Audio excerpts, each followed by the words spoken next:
How's it, golf fans? Reid Fowler here in the DK Live studios for this week's course preview, the FedEx St. Jude Classic at TPC Southwind.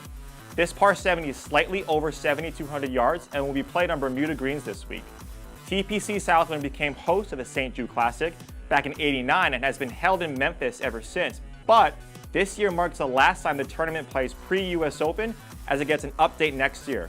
No, the design won't be changing at all. Rather, it will become the WGC event, replacing the Bridgestone next fall and moved to be played after the Open Championship. Amongst these changes, one thing remains the same. This is Daniel Berger's tournament. He's claimed victory here in back-to-back years, one coming from behind on Sunday, and one where he kept the 36-hole lead all the way to the winner's circle.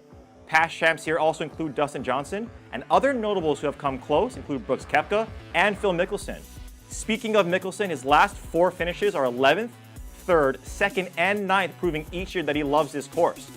Course knowledge will play a factor here more than usual. This is a very difficult course as it ranks 15th hardest last year, averaging about .63 over par. A lot of the difficulty attributes to tough-to-hit fairways and long par 4s. There are 7 that measure between 450 to 500 yards and another par 4 that's just shy of 450. This is where Mickelson and Berger were able to gain strokes on the field, so my core key stat will be par 4 scoring between 450 to 500 yards. As always, a par 70, you will need to be precise with the approach, so another core key stat will be strokes gained approach. I will also be factoring in that past performance this week, and one of my core plays will be Steve Stricker at 8,800.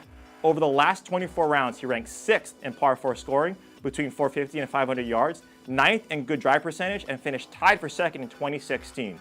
One more week until our second major of the season, but for now, let's have some fun in Memphis.